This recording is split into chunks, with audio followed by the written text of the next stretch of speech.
Welcome back. This is still the POLITY reaching you live from Abuja. I've been joined in the studio now by Mr. Atiku Abubakar Isah. He's a policy analyst and a politician to do some justice to some of the issues at hand. Welcome and good afternoon. Good afternoon. Thank you for having me. The matter at hand, speaking on the issue that has been making the rounds, the president's, as he said to be, his anti-corruption fight, which has seemingly caught the ministers now suspended of humanitarian affairs. Before we delve into more specifics, I'd like to get your general overview of the matter so far. Well, we need to commend the president for suspending the former minister for humanitarian affairs. But in the first place, the president made a mistake by even appointing her, because she does not have the requisite knowledge and experience to be able to man such a ministry, which has a lot of responsibilities. And also, we need somebody who has humanity, who has passion and love for the people to head such ministry. And in this case, I want to appeal to Mr. President and suggest to him that he should put politics aside and pick a competent someone who will be able to do what is needed, because the ministry is seen to be a place where you go and divert a lot of money, because Sadia, her predecessor, has already set a precedent of looting in the ministry. So Sadia, as the pioneer minister for the humanitarian ministry, has already set a precedence of looting. So now anybody coming who is not somebody of high moral standard will see the ministry as a place where you come to loot and divert funds. You write names that are probably non-existent and then divert funds into personal coffers. On this, if Mr. President is serious and really want the poor Nigerians to get something from his government, I will suggest persons that he should pick that most Nigerians will also agree with me. Let him go and pick ordinary Ahmed, who has been doing humanitarian services all this while. You pick ordinary Ahmed Isah as Minister for Humanitarian Affairs, or you pick the current national chairman of SDP, Shehu, as these two men. Any one of them will be able to do better. But you cannot just come and bring a party member who is corrupt or who feels that the place is a place for him or her to go and divert a lot of funds that they will never need, because within a short period of time you are diverting billions of naira. What do you need it for? So if the president is serious, there are men and women who are credible that will be able to man the ministry. The ministry should not just be given to an APC member. These two men that I have called now who are capable, because they have provided services, humanitarian services over the years for people, and then they will be able to. It will be an opportunity for them to do justice. But just to clarify, are you saying that the president got it wrong from the start with his choice? He got it in the Ministry of Humanitarian Affairs. He got it very wrong, not wrong, very wrong from the start. But in other ministries and other agencies, the president did very well, because he has been a man with high intellect who knows how to fix people in the right places. But in the Ministry of Humanitarian Affairs, he got it very wrong. The woman was just there to show her beauty, showcase. In short, at the time, I thought she was contesting for Miss Nigeria. It was later on I came to realize that she was even a minister of the Federal Republic. That's interesting. Some might say if there's a level of belittling there, but people are still saying we should wait and see. That perhaps there's a common rhetoric being put now that she tried to fight corruption and corruption fought back. Is that what you think? No, she didn't fight corruption. Why can you fight corruption? I'm talking about because of the agency under her ministry. That's where all of this started. Not if you leave the agency and even the diversion of funds. She approved for some of her aides or whatsoever from the ministry to go to Lokoja and to go by flight. I am from Kogi State now. We don't have. There's nowhere you have. We don't have airport. Maybe okay. Well, you know, so many things are happening now. Sometimes you cannot say. Maybe the airport is in the air. But there's certainly a lot of ground, because we have crisscrossed the length and breadth of Kogi State while canvassing for votes. and we never saw any airport. So even that alone shows that she doesn't have morality. And anybody who does not have morality, she has nothing to do in government. Not to talk about the Ministry of Humanitarian Services. You know, although I must say that given what Sadia did, better is an angel. Because Sadia, in her own case, that one is a terrible creation on her own. That if you take that one to court, even if you have a judge with conscience, the judge will not know when the judge will know when he or she will begin to cry. If you know the monumental fraud committed by Sadia, when there was COVID and children were at home, she claimed to be feeding school children when the schools were closed down. And from the reports we got also that she was giving 500 million, I think, every month again. And apart from that, there were aids from all over the world coming to her ministry. Yet she mismanaged and diverted all of these funds. So better compared to Sadia is a cent too. That's interesting. But as the maxim says, innocent until proven guilty. But we can see that at least investigations are ongoing. But that being said, I'd like to get your thoughts on the ministry itself. You've suggested people that could fill in or that could take over that spot. But some persons are even suggesting that all in all, the ministry doesn't seem to be very necessary, and that the functions are things that can easily be handled by either other agencies or directors or you know, taking into the presidency itself, like we had under President Jonathan with the UN, what's it called now, system or program and so on and so forth. Do you think there's actually valid need for that ministry and it's just being run the wrong way? Yeah, now that the ministry is created, I think it should be left to stay, because there are so many crises across the country, disasters and some crises created by politicians, and then there will be a need to be able to do certain things to help some persons out of it. And also with the removal of the fuel subsidy, also there's a need to see how you cushion the effect, and the ministry should be able to play a vital role on that. It is better the ministry is left, but you cannot give it to these politicians who are thinking about 2027 election, who want to loot. You need to bring in somebody not just with the highest moral standard, but somebody who can say no to even the president. You need somebody that also has the interest of the people. These men and women around, there's no minister in his cabinet that can fit into that position. That's why I've mentioned these two Nigerians. These are people that have been involved in the humanitarian services over the years. So anybody who has been involved with his own personal money, then when you give the person government's money, the person will be able to do better. We also believe in humanity. But in the interest of fairness, removing a woman and replacing her with a man when women are already very little in the entire governance structure, would that be fair?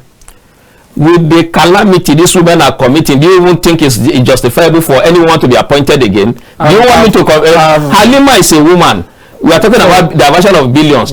Sadia is a woman. You are talking about diversion of billions. Beta is a woman. With this calamity, these women, all of them are young. It is even better you don't even talk about any woman. These women have shown that women have no capacity, have nothing to do with governance. Not with this kind of women. All right, Mr. Isah, with the examples you've given, they're actually quite few, to be fair. If we were to list, what are the ones that have done better? If we were to list the majority of corrupt individuals or people who have been found wanting, don't you think men carry the major? No. When you look at it relatively, wouldn't that be that men are also not? No. When you look at it relatively, the women are more corrupt. When you look at it relatively, how can that be possible? Because the number of men in government are by far more than the number of women. The few women in government now have shown that they are criminals. I'm not casting aspersion on women. Let them not come and say this one. Forget, the few women have shown that they have no business in governance. How can you have women? All of them are just looting billions. Young women that you don't even know what do they need the money for. After all, if they are married, their husbands take care of them. Even if their husband is not taking care of them, what do they need such huge amount? You're talking about billions, for God's sake. There's nothing. We are talking about humanity here.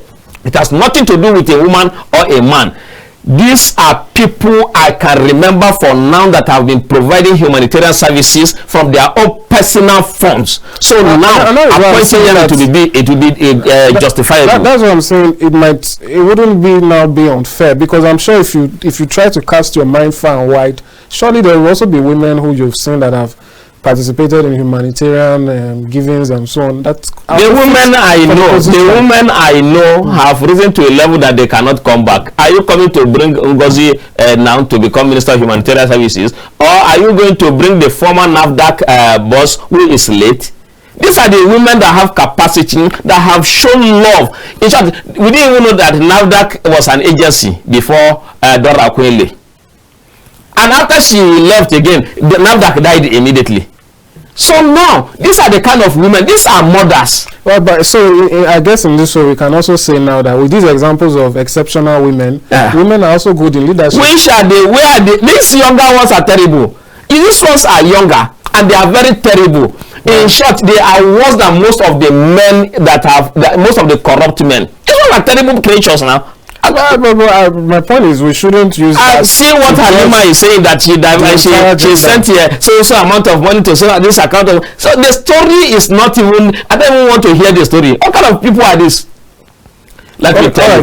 Speaking about this now, if we want to use this metric to hold people accountable, the Minister of Interior, Mr. Tunji Ojo, has now been sort of brought into the matter with him or his company, which he says is no longer a director, receiving over 400 million for consultancy.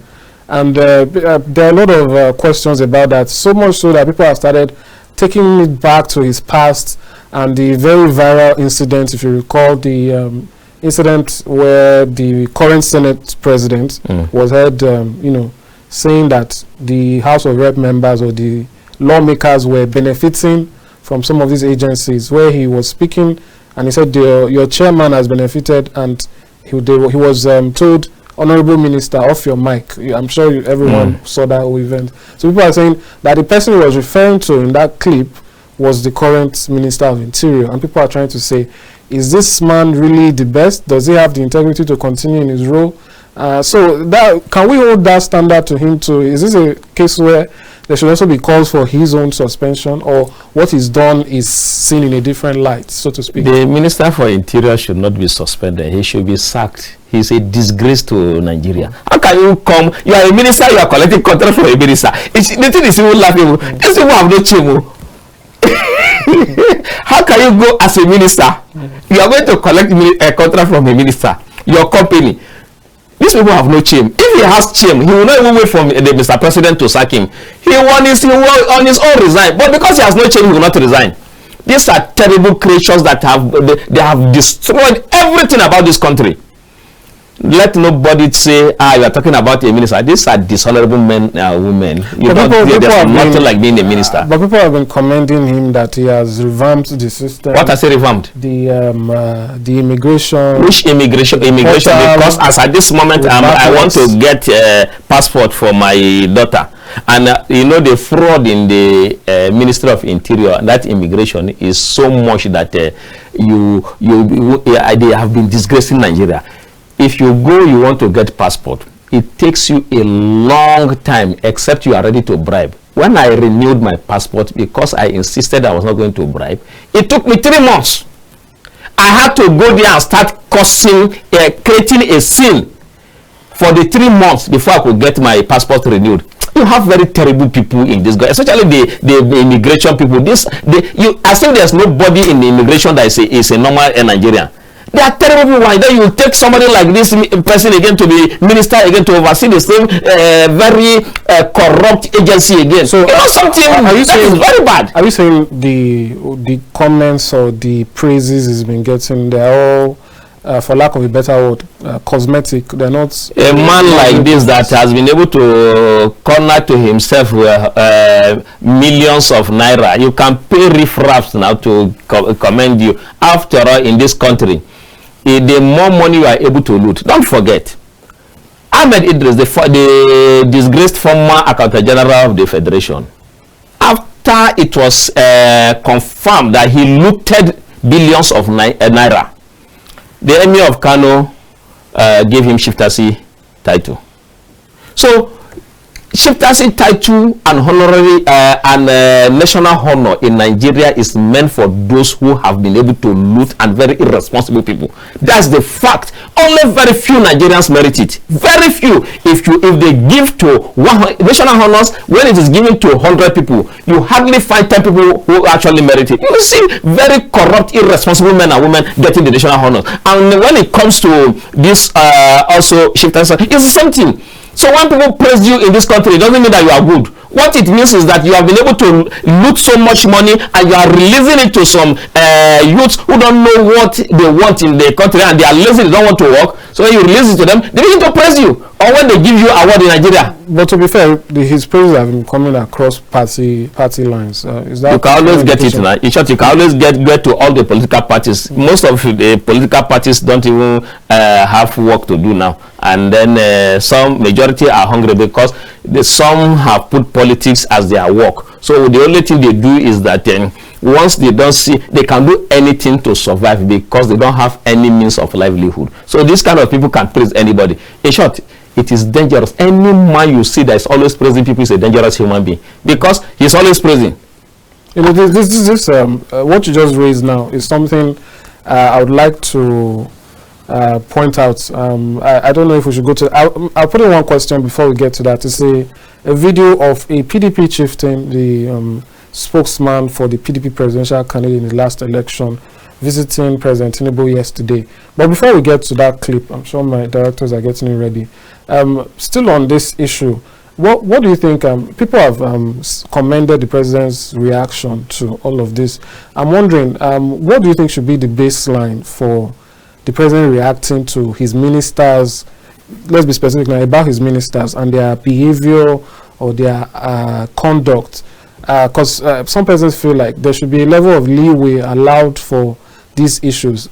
Taking a look at this humanitarian issue, it all started with the NSIP, where there was a rift between the DG, or the executive director, and the minister, and that's basically what we are seeing spiraled into this uncovering of other matters. So, should the president's direct involvement or direct impact, is it something commendable, or is it where he should step back a little and allow things, fix themselves, allow the people he has appointed do things? And taking into account the EFCC, some persons are complaining that it seems as though the EFCC only acts after the president says so, and this is supposed to be a body that on its own should take a look at whoever is stepping out of line and go for them without being told to do so. So, do you think the president's direct influence is a commendable one, or should he allow things play out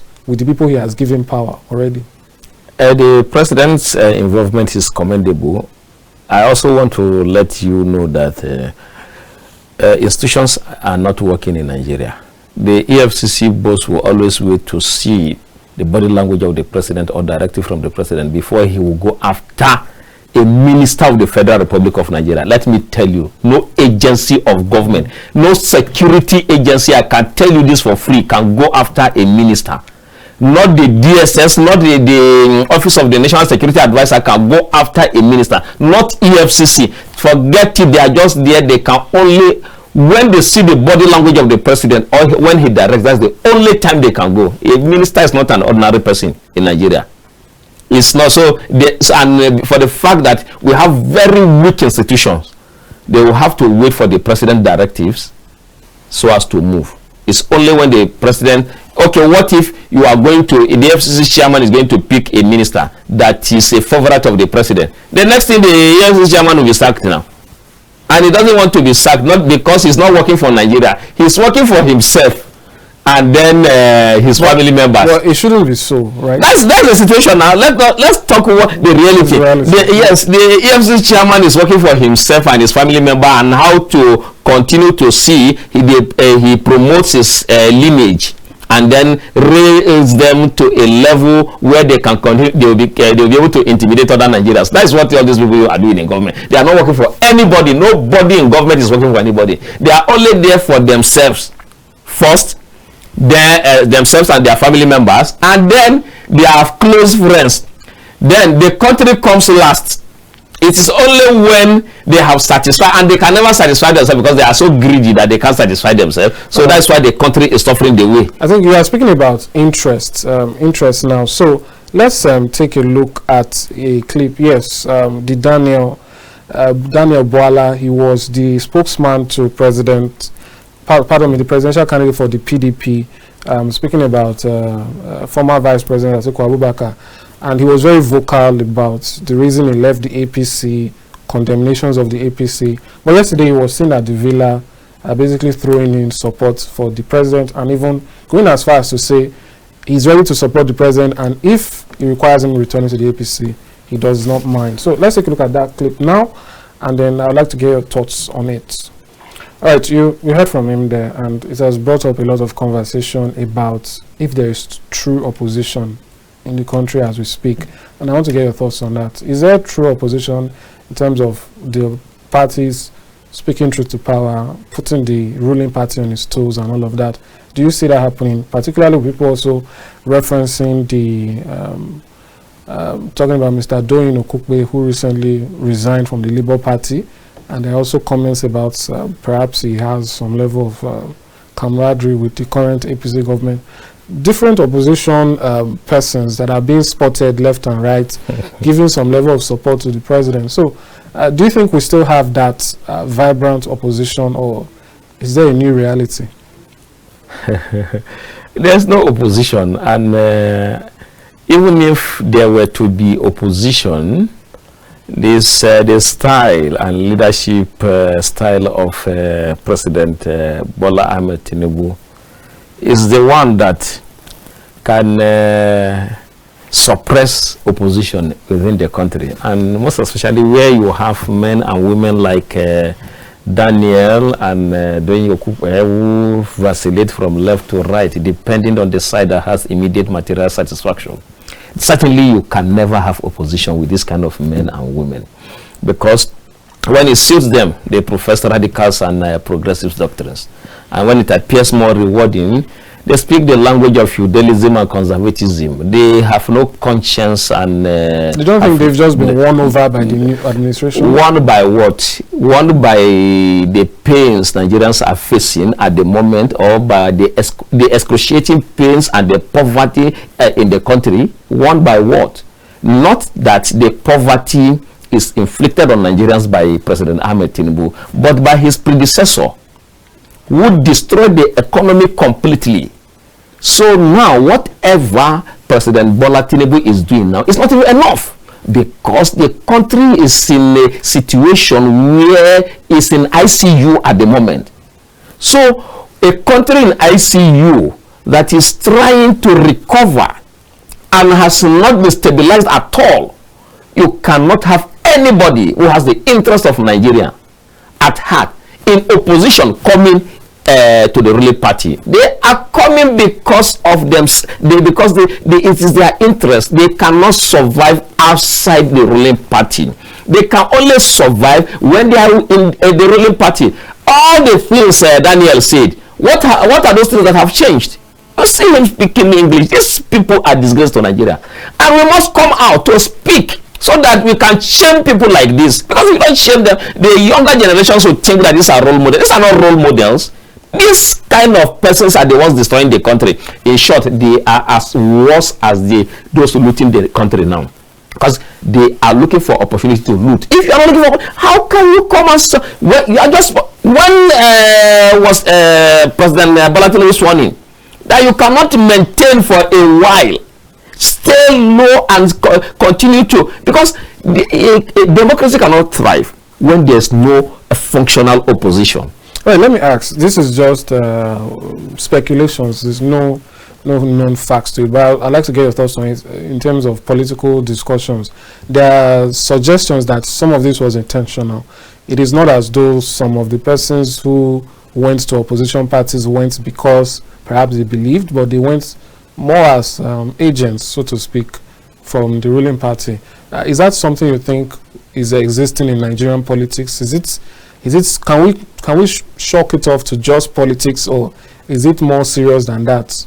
Assuming it is true that the ruling party or whatever party, basically does some form of drama or movies or for Nigerians where they seem to defect, but they are really defecting to weaken their opposition. Can we chalk this all off to politics if it happens, or is it something more serious? Yes, there are some persons that can be used like that, but certainly not the likes of Daniel and Ogbewe, because they played a very major role during the election, and they criticized in a way, said certain things that actually brought the current president down.